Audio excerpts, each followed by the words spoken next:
एक हरमणे निजे देवी जैसे का स्वरूप तुझे जैसे नित्य नूतन देखिजे गीता तत्व हा वेदार्थ सागर जया निद्रिताचा घोर तो स्वयं श्री सर्वेश्वर प्रत्यक्ष अनुवादला हा वेदार्थ सागर भगवत गीता दुसरं तिसरं काही नाही चारी वेदांचा महासागर चारी वेद याच्यात इन्क्लूड सर्व उपनिषद याच्यात इन्क्लूड महापुराण याच्यात अंतर्भूत झालेले सगळं याच्यात आतमध्ये वेदांचा महासागर म्हणजे भगवद्गीता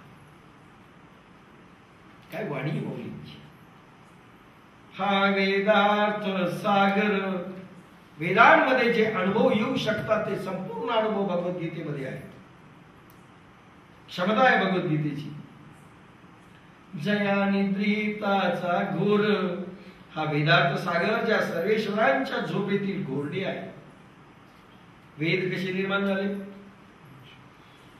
जयाची निश्वासी जन्म झाले वेद राशी जयाची निश्वासी भगवंत योग निद्रेमध्ये असतात काही वेळेस भगवान विष्णूला म्हटलंय काही वेळेस ब्रह्मदेवाला म्हटलंय कोण्याही देवतेला म्हटलं तर काही बिघडत नाही जयाची निश्वासी योग निद्रेमध्ये भगवान पहुडलेले असताना श्वास ज्यावेळेस बाहेर जातो त्या श्वासातनं योग हे वेद प्रगटले चारी वेद भगवंताच्या उश्वासातून प्रगटले जयाची निश्वासी निश्वास खाली जाणारा श्वास जन्म झाले वेद राशी म्हणजे वेद निश्वासातून आहे कोणी उच्चार केलेला नाहीये कोणी सांगितलेलं नाहीये पण भगवद्गीतेची धोरी काय तो स्थित प्रज्ञ पैजेसी बोलला स्वमुखे तो स्थित प्रज्ञ भगवान गोपाल कृष्ण स्वतःच्या मुखातून बोलतोय आणि वेद कसे जन्मले निश्वासातून बोलले नाही तिथं भगवान आणि हे कसं जन्मलंय भगवद्गीता स्वतःच्या मुखातून श्रेष्ठ कोण श्रेष्ठ कोण भगवद्गीता भगवान महाविष्णू स्वतःच्या महायोगाचा अनुवाद अर्जुनाकरिता गीतेचा उपदेश करीत आहे तो महाविष्णू म्हणजे भगवान आहे स्वतः गोपाल कृष्ण हा वेदार्थ सागर जया निद्रिताचा घोर तो स्वयं श्री सर्वेश्वर प्रत्यक्ष अनुवादला भगवान गोपाल कृष्णाचं वैशिष्ट्य असे सध्याचा जो या कलियुगातला भगवंताचा अवतार झालाय ना असं म्हणतात हा अवतार अनंत वेळेस सृष्टी संपल्यानंतर होतो हा गोपाल कृष्णांचा वैशिष्ट्यपूर्ण अवतार आहे वैशिष्ट्यपूर्ण अवतार ह्या युगातला खास अवतार 16 कलांनी युक्त अवतार आहे भगवान रामांचा 12 कलांनी युक्त अवतार आहे भगवान गोपाल कृष्ण 16 कला घेऊन आलेले प्रचंड सामर्थ्य घेऊन आलेले आणि स्वतःच्या मुखाने उपदेशीला म्हणून स्वतःच्या मुखातून आल्यामुळं पूर्वीची सगळी शास्त्र बाद आहे रद्द केलेली अमेंडमेंट आहे ही नवीन कॉन्स्टिट्यूशन आहे नवीन घटना आहे पूर्वीचे सगळे कायदे रद्द आहेत भले वेद असोत उपनिषद असोत सगळे काही असोत टॅली करून पहा पण रद्द आहे भगवंतानी नवीन कायदा काढलाय स्वतःच्या तोंडाने सांगितलं मुळे आता बाकीचे सगळे रहित आहे रद्द बस एकमेव भगवद्गीता सांगितली, तिथून पुढे फक्त भगवद्गीता राहणार, काही नाही. कुठलेही धर्म नाही, कुठलेही शास्त्र नाही, कुठलेही काही नाही. आणि भगवद्गीता म्हणजे ज्ञानेश्वरी, बस एकमेव राहणार.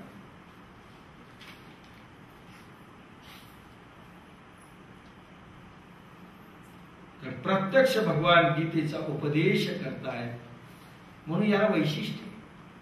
हे सांगावागी नाही, एखाद्या ऋषीमुनींनी वर्णन केलेलं शास्त्र नाही, एखाद्या साधू संतांना लिहिलेलं धर्मग्रंथ नाही. हा स्वतः भगवंताच्या मुखातून आल्यामुळे याचं समजलं.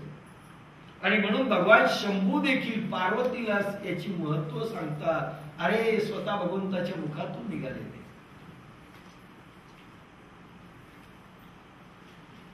ऐसे जे अगाध, भगवान शंभूने काय मोहित व्हावं. रास क्रीडा पाहण्याकरिता भगवंतानी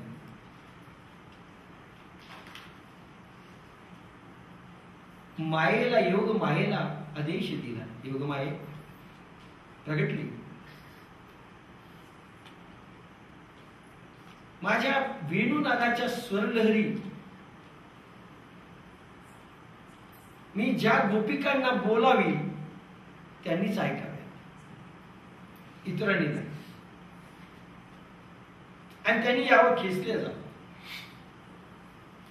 आणि त्या वेणुनादांमधून हे ललिते असा शब्द आहे. ललिता काय काय त्या गोपांगणांची जी नावं असतील, ही राधिके, त्या खेचून आणल्या जातील. योग माया त्या येताना कोणाला दिसू नये, जाताना दिसू नये, रास क्रीडाही दिसू नये. अतींद्रिय रास क्रीडा. भगवान शंभूला मोह पडला. बरं, वैराग्याची देवता ही मोहित झाली. रास क्रीडा पाहायला मिळाली.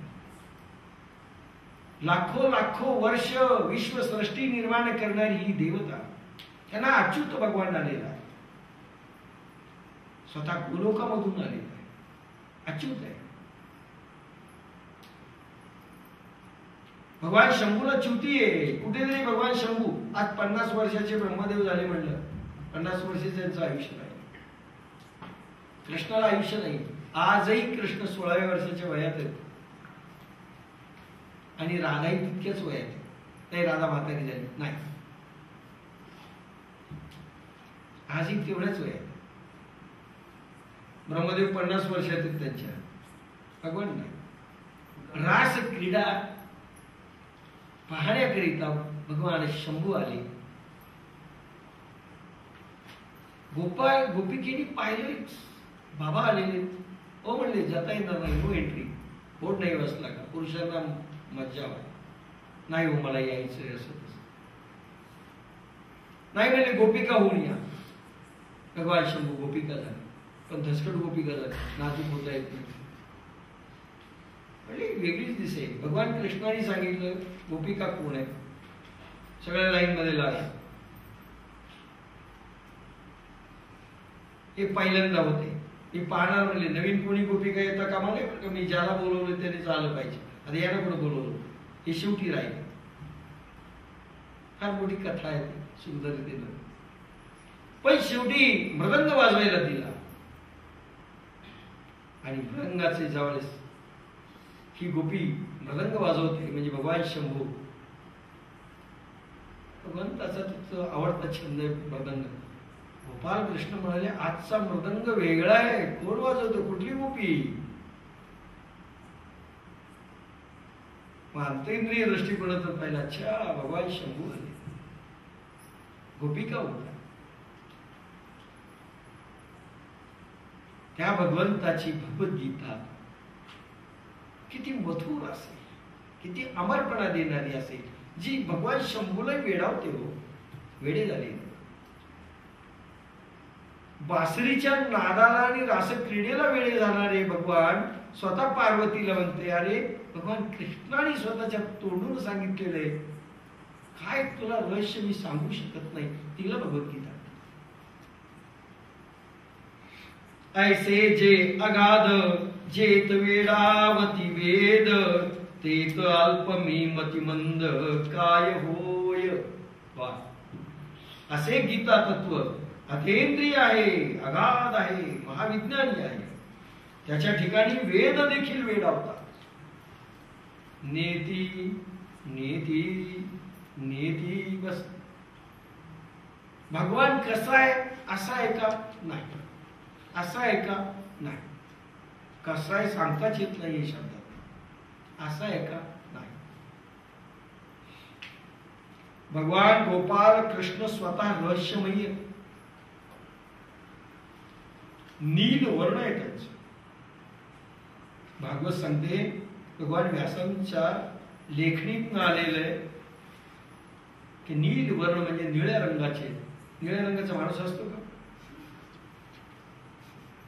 ऐकलं की? म्हणजे काय? निळ रंग म्हणजे काय? गहनता आहे, गंभीरता आहे, शांतता आहे. किती गहन आहे भगवान अंतरंगामध्ये, किती गहन आहे, रहस्यमयी आहे आणि शांत आहे. त्याचं वर्णन नील रंगानेच होतं, निळ्या रंगाने. आकाश खूप खोली म्हणून निळ्या रंगाचं आहे. आकाशाला रंग नाही बरं का. तुम्ही जर वर उडाले तर चुकून ती चावला गेली, तिच्या मागे आपण गेलो, निळं काही दिसलेलं नाही. आपण वर गेलो तर पृथ्वी निळी दिसते. गहनता, गंभीरता, खोली, विशालता, त्याचा रंग निळा आहे. भगवान किती विशाल होते, भगवान किती गहन होते. शंभू गोर वर्णाची म्हटलंय, पण भगवान कृष्ण निळ्या वर्णाची. म्हणजे किती गंभीरता आहे, किती खोली आहे, जिथं शंभू वेडा होता. निळ्या रंगाचे नव्हते. त्यांच्या सौंदर्याचं वर्णन केलं नाही. म्हणून ज्यावेळेस पाण्याची खोली चांगली असते ना, त्यावेळेस निळा कलर असतो. मग कलर नसतो. पाणी असं काढलं तर कोणाचं मला निळं दिसणार नाही. निळ्या हौदातनं निळं पाणी जर काढलं, तुम्ही पेल्यात घेतलं तर निळं नसतंच ते. कारण आता खोली संपली, छोट्या आल्या. पांढरं शुभ्र पाणी असेल. गंभीरतेचा रंग, रहस्यमय रंग, स्थित प्रज्ञतेचा रंग आहे. हल्लाच नाही हा भगवान. आणि तो स्वतः गीता सांगतो. गीता किती गांभीर्याने घेतली पाहिजे, अनुभव किती गांभीर्याने घेतले पाहिजे. ऐसे जे अगाध जेत वेडावती वेद. वेद देखील वर्णन करू शकत नाही. भगवान कृष्णांचं वर्णन व्यासांच्या लेखणीतून झालं हे व्यासही मानायला तयार नाही. भगवान किती सुंदर होते, एकेका याचं वर्णन भगवंताचं झालंच नाही. प्रत्येक जण वेडे झालं पण वर्णन करू शकलं नाही. वेडे झाले, वेद वेडे झाले. आणि वेद ऋचा तर जन्म घेऊन आल्या गोपिका म्हणून. सांगितलं तुम्हाला परवा आळंदीला. फार विषय घेत नाही, पण कधीतरी भक्तीमध्ये मला हे सगळे विषय घ्यायचे. पण एक ढंग सांगितला होता मी आळंदीला प्रवचनात.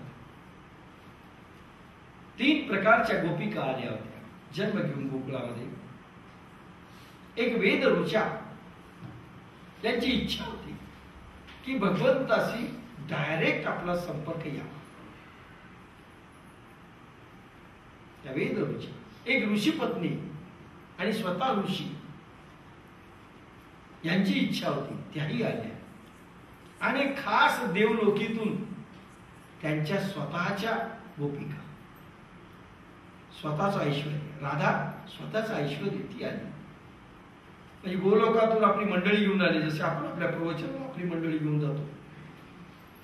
सगळे पळून गेले तर आपली असावी ऐकणार, कोणापुढे प्रवचन करायचं. तर अशी या 3 प्रकारची गोपिका. आता त्याचं वर्णन नको, पण वेडावले हो, हे देखील वेडावले. गोपिका वेड्या का झाल्या? कारण वेद वेडे झालेले.